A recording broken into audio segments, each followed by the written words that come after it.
Hi guys, this is Jackie here, back with another PLL theory video for you. Today I'm going to be discussing how I think that Mona is alive and that she's working with Bethany to frame Alison for their fake murders. I did make a theory video about why I think Bethany is Big A, and if you want to check out that video, there's two parts and I posted the links to them in the description. And if you don't really want to go watch the videos, just know that I think Bethany is Big A, and that in this video I am going to assume that Bethany is Big A and go off that other theory of mine. Now, I've been thinking and hoping that Mona is alive because, well, first of all, I love Mona. She's so smart and so crafty, and I just think that she is such an interesting character, and the show is just so much better with her on it, just being herself, just being crazy Mona. And I know, hope breeds eternal misery, as Spencer would say, but I've been crossing my fingers that Mona isn't really dead. And I do think there's some evidence to support this. First of all, she is seen pricking her finger and drawing blood while she's locked up in Radley, and I never really understood that. Like, what was the significance of that scene? And then she also passes out in the choir room, and when she does, there's a band-aid like right here on her arm, and people draw blood from here a lot of times, from this spot on your arm. So maybe Mona has been taking blood from herself for a long time as, let's say, an insurance policy of sorts, so that Mona, if she ever needed to fake her death so she could escape, she would have that blood to do so. And I know we saw a body, or what we believe to be Mona's body, but I think that there's a great possibility it could not be real.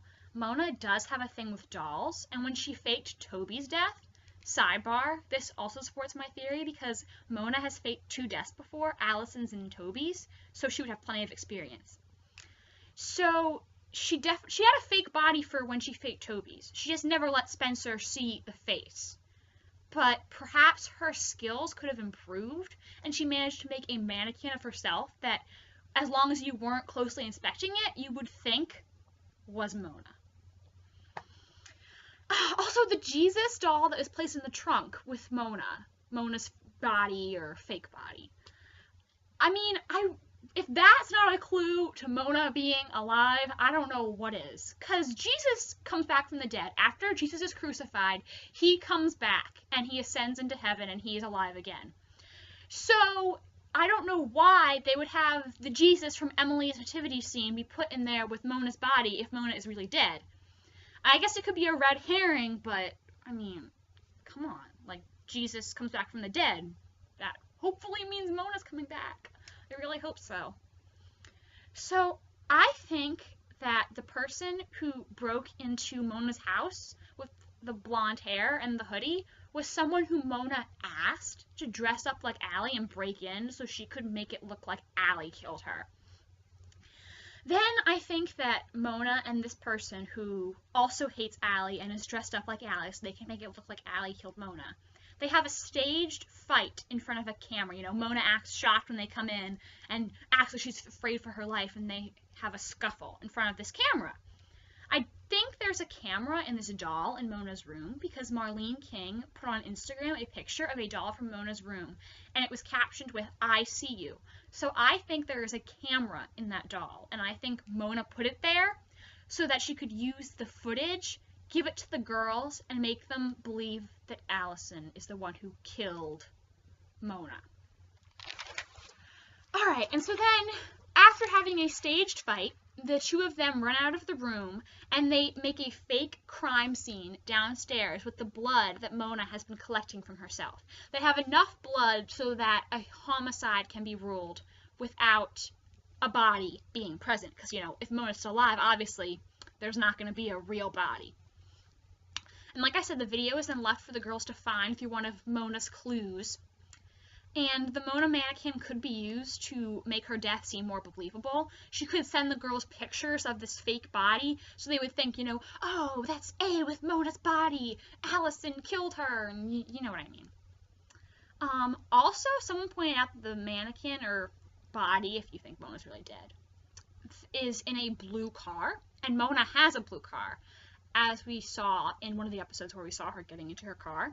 And the person who puts the Jesus doll in the trunk you can see dark curly hair peeking out of their hood.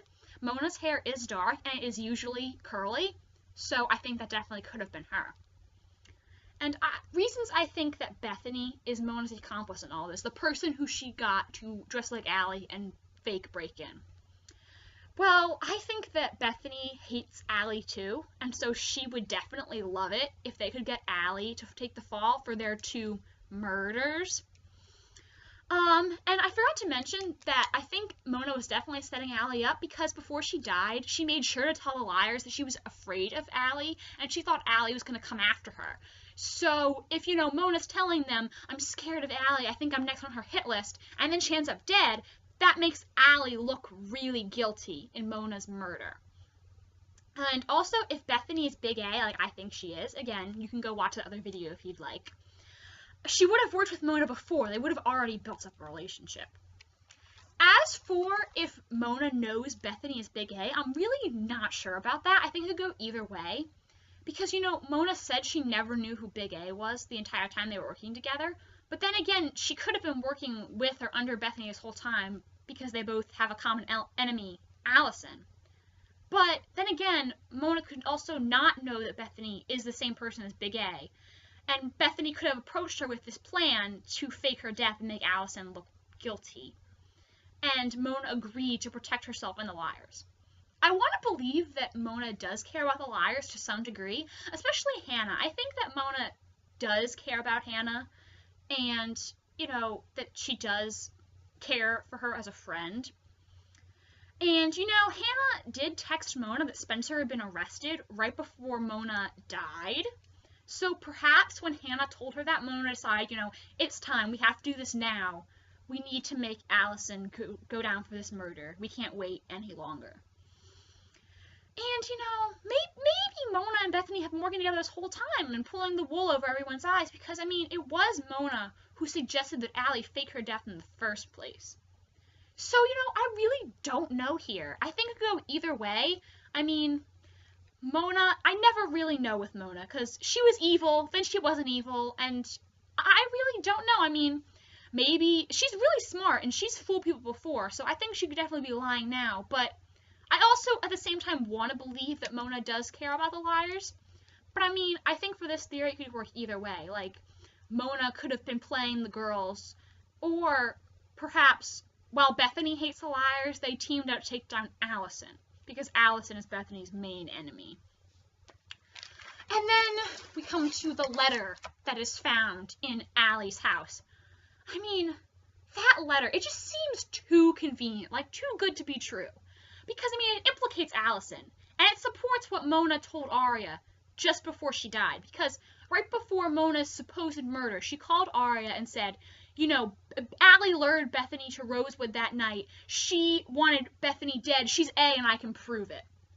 Which also goes back to Mona setting up Alison, because if she tells Aria right before she dies that Alison is A and she can prove it, then obviously Alison would want Mona gone so that she couldn't have time to give the liars this information she told Aria she had.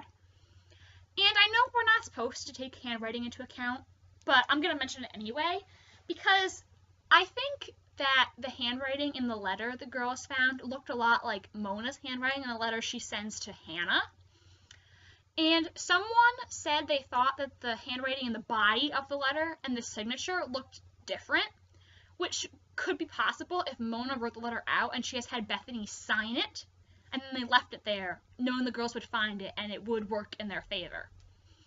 And also, the hooded person in Alison's house with the knife, supposedly, they had a knife, but they never stabbed Hannah. They just knocked Hannah out. Other than that, she was perfectly fine. And like I said, I don't think Mona would try to hurt Hannah anymore, which would make sense why she wasn't stabbed. I think if that person was Bethany or if Big A is someone else, whoever they are, they probably would have just killed Hannah because Big A doesn't like the liars. But perhaps if Mona's working with Bethany to take down Alison, but she actually does care about the liars, then maybe she wouldn't want to hurt Hannah. Alright, I gotta go now, but I'm gonna post my original Mona theory in case I forgot anything, and hopefully I have another video for you soon. Bye!